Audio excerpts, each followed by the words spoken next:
Hey everybody, Hank Winchester here. We're at the Better Business Bureau. I'm with Nakia Mills. Now, we've been talking about a lot of different scams that the BBB tracks, but this one is election related. And when you hear that, how concerning, upsetting is that to you? Because, this is involving a fundamental right for people to be able to place that vote and make their decision in November. Right. Obviously, it's very concerning if we care about, America, our government, and its citizens. And it's just so troubling that people really do have such an emotion, especially in these elections recently, attached to, who they want to vote for. So these scammers target, and they basically are looking for people that are the most passionate, and then they're finding the best way to attack them and take advantage of them and get their information. So what we've been hearing in this particular scam, to bring everybody in, is we've been hearing about people approaching people either in the parking lot of grocery stores or going to senior complexes in the Southfield area mainly, but it's been happening in other communities. They represent themselves as an election worker.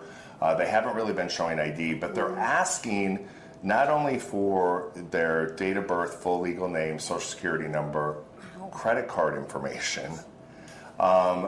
If that happens, if you're approached by somebody like at your local grocery or coming out of a market, should an automatic red flag go up, or should we be expecting to get information regarding voting right now, kind of no matter where we are? There are legitimate canvassers, but sadly, in this climate we live in now, it's better to just say, I'm sorry, I don't fill out any information in public.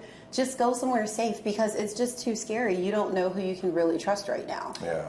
Is the best thing to do if you do have questions, although we have a whole voting guide at clickondetroit.com, where should you be going if I'm trying to figure out where I vote? Can I do absentee? Do I do mail voting? Where should we be going right now? Either your city clerk's office in person, they'll even talk to you, most cities in Michigan. The State of Michigan website is a great resource. And then, like you said, legitimate news sources like your station even are trustful resources, besides just giving your information to a person on the street. Yeah, and if you're one of those people who's been approached by somebody, you might think the Better Business Bureau only focuses in on problems with contractors, or that's not necessarily the case. You'll take any tip and you'll make sure it gets to the right agency. Yes, and something like this, it's very important. We want people to report it when it happens, because so many people trust our scam tracker and they go there to research. So if someone Googles or searches on Scam Tracker voter registration scams, they might discover what's happening in Michigan in our service area, and then they'll know to be aware and not fall for it. I would, encourage you to contact your local clerk if you've been approached, so they can know. The Attorney General's office, let us know.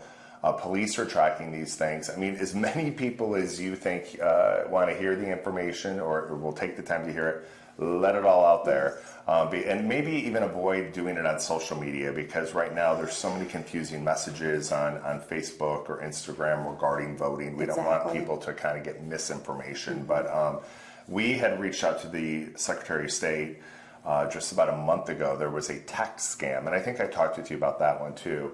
And the Secretary of State came out and they said, listen, here's the deal. We are hearing about a lot of scams. They're obviously going around right now, but we need the info so we can process it and figure out what's going on. So same thing with you guys. Yeah, and that text scam, if you're talking about the one where they're telling people you can text to vote.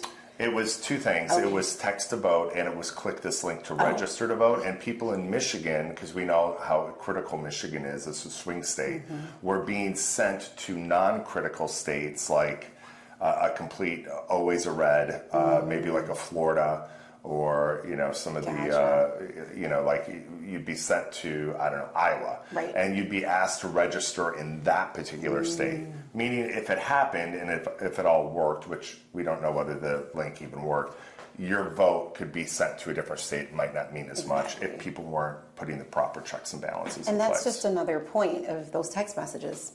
I know there are, again, some legitimate texts out there, but as a rule of thumb, in general, for phishing, in general, just avoid clicking on text messages and links. Don't click the link, whether it's a text message, an email. If you don't know exactly who it's from, ignore it. If you're curious, if there's a name on there, go directly to that website, call the real company, the real phone number. Don't engage with text messages. They're usually bad. Great advice. Thank you very much. We want you all to have the voter information that you need, and that's why, again, we have a great resource center right at clickondetroit.com.